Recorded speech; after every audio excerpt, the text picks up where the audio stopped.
can tell you what happens in South Carolina will speak to the nation. All of you have an opportunity and an obligation as citizens to participate.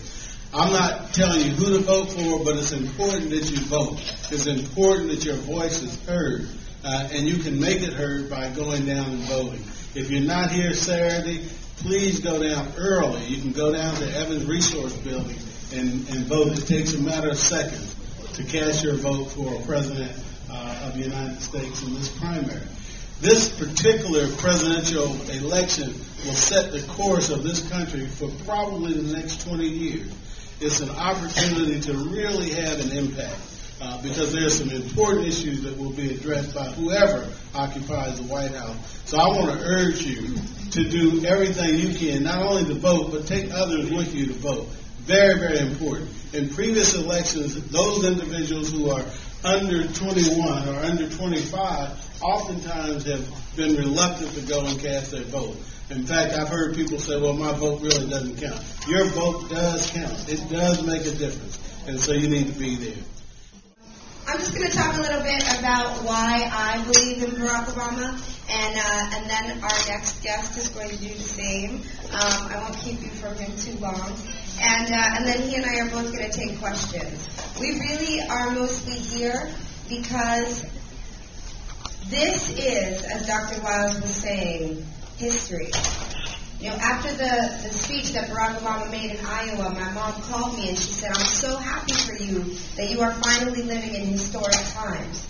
Because she lived through King and she lived through Kennedy and she lived through Malcolm, and she felt like I didn't have access to that kind of history making.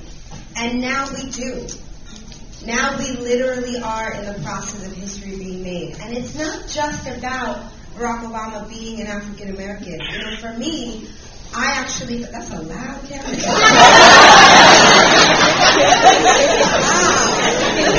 like worse than paparazzi.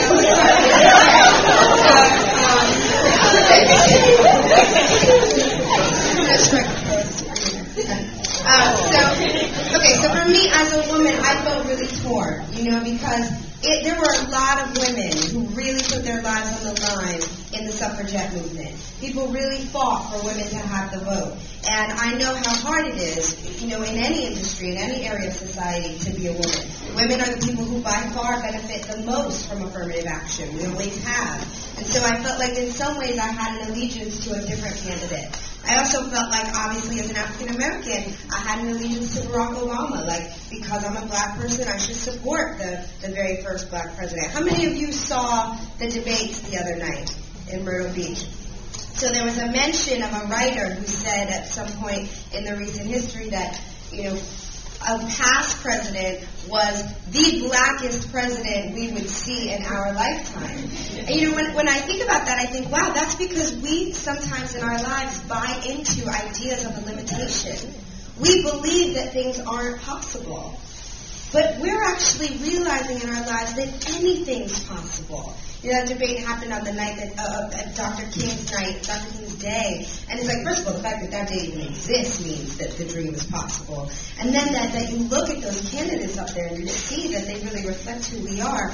The dream is possible. So what I had to do to figure out who was the right candidate for me was I had to stop thinking about identity. I had to stop thinking about gender. I had to stop thinking about race. And I had to start thinking about values and platforms. I had to think all that aside. Who do I think is the best person to lead this country forward? All of that aside. And for me, that person, without a doubt, is Barack Obama. But I'm happy to be here. Thank you guys for having us here. And, you know, we're excited. I'm excited about the future. I'm excited about what's going on now in the election, the candidates. And it's just a good time. It's a good time. Barack Obama, I think he's a great candidate. He's going to be a great president. I met him before he was senator. I asked to meet with him and talk with him. He took the time out to talk with me.